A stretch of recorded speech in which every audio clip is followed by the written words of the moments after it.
Can you hear? Everybody can hear? Good. Well, I like to lead with good news, so let me assure you that at no point this evening will I read from or quote the poet Rumi.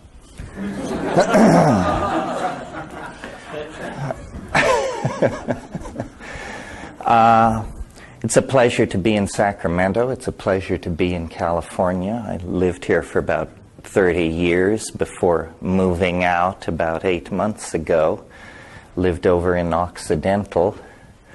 So I sort of feel like this is a hometown congregation. You may have seen the story in the Bee this morning. It was a reasonable detailing of my theory of evolution. I noticed that one expert wouldn't even give his name to allow his no comment to have attribution.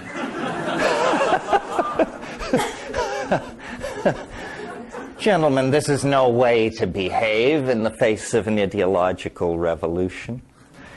Anyway, and plus, it isn't even my weirdest idea. But that was left unmentioned, thankfully, in the article. But since the article dealt so specifically with evolution, and because that probably is my best candidate for entree into any kind of respectability, something I crave intensely in every atom of my body, I thought I would discuss it with you this evening and try and make it seem a little less absurd than my critics might make it seem. First of all, let me lay out for you the nature of the problem. Right now, the nature of the problem is finding the damn phone and shutting it off. No, the nature of the problem is that evolutionary theory tells us that we are some kind of advanced animal of some sort, and science has waged a noble struggle over the past 150 years to secure this position against all attacks by orthodox religious thinking. And yet, there is, after it's all said and done, the sense that if we are an animal, we are a very, very peculiar sort of animal indeed. A unique animal, an animal capable of language and coordinated planning, an animal not bound to a particular social or sexual style. We have monogamous human societies, polygamous societies. This is very different from animals. We have poetry, we have mathematics, we have drama, a whole spectrum of effects that is far from anything that we find in animal organization.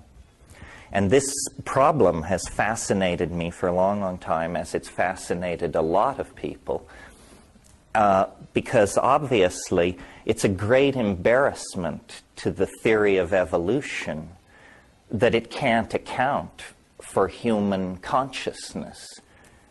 Because, after all, human consciousness produced the theory of evolution. So you see, it's a significant failure there. Obviously, if you accept the basic rules of the evolutionary game, which are that there is random mutation, which means gene drift, mixing of genes through sexual reproduction, cosmic rays which cause birth defects and mutations, this sort of thing, and natural selection. And these two factors, natural selection and mutation, are sufficient to account for praying mantises, chipmunks, tropical rainforests, but not us. And the reason is that we emerge too quickly from the background of the rest of ordinary nature.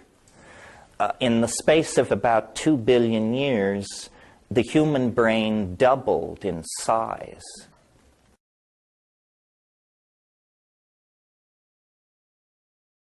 And Lumholtz, who is an orthodox evolutionary biologist, calls this the most dramatic transformation of a major organ of a higher animal in the entire history of life. And it happened to us. It happened to that very organ that is responsible for the theory of evolution.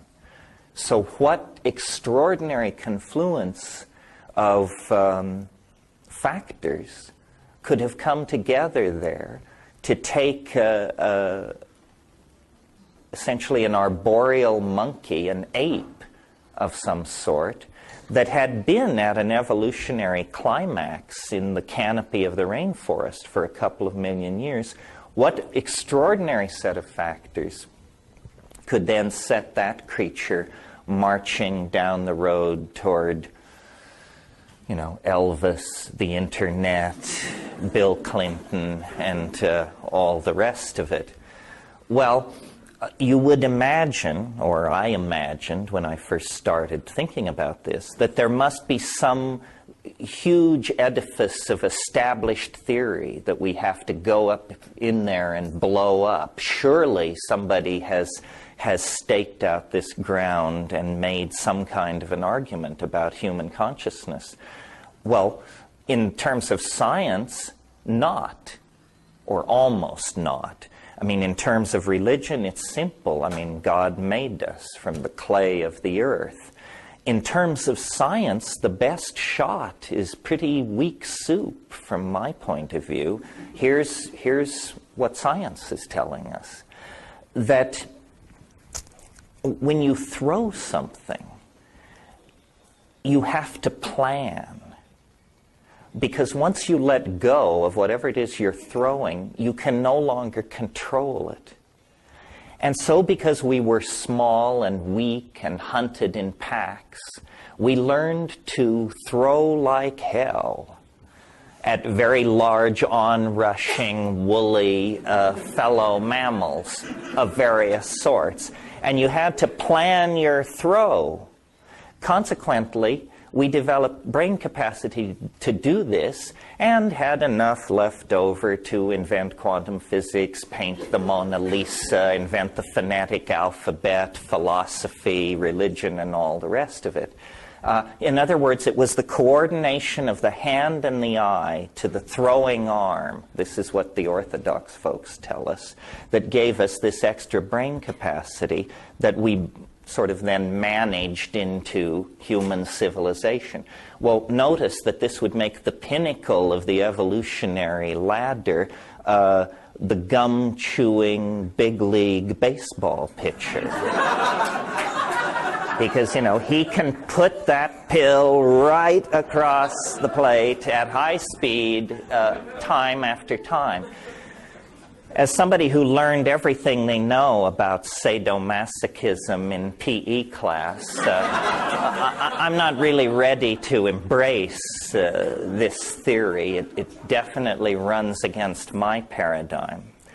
So I've built another story, and it, to my mind, meets the objections, answers the question, where did consciousness come from?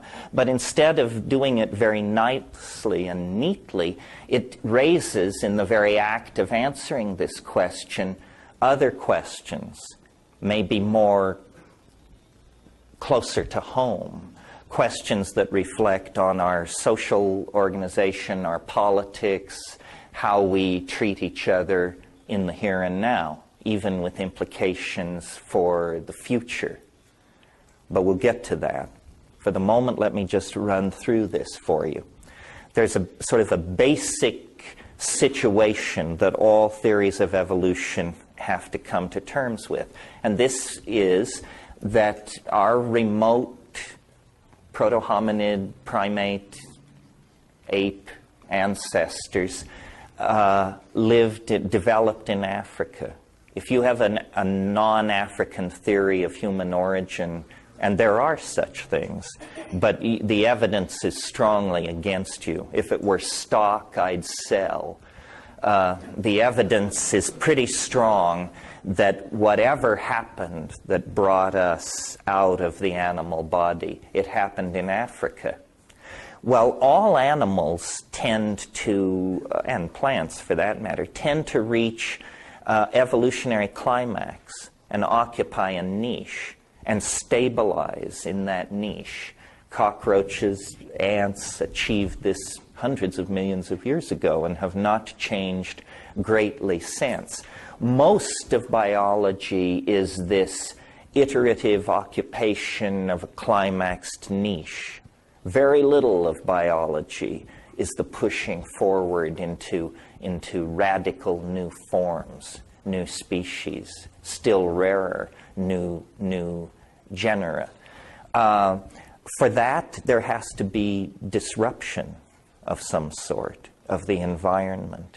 And it can be the meandering of a river or an asteroid strike or the retreat of a glacier, something which creates open land. Well, for 5-6 million years now, the African continent has been slowly drying.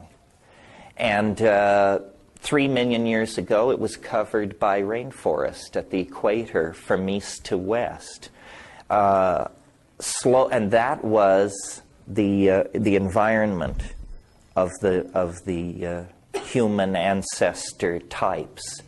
They were canopy dwelling, they were fruit eating, they ate some percentage of insects, composed their diet. They had a pack signaling repertoire that was fairly complicated by animal standards. And there they were, happily living in the canopy. But Africa began to dry up, and they came under nutritional pressure. Now, simpler animals, insects, for example, when their food source is withdrawn, they usually buy the farm. They don't have much flexibility of diet. If you've ever tried to raise caterpillars into butterflies for your children, you know that if you give the caterpillars the wrong leaves, they just can't make any sense out of it and they die.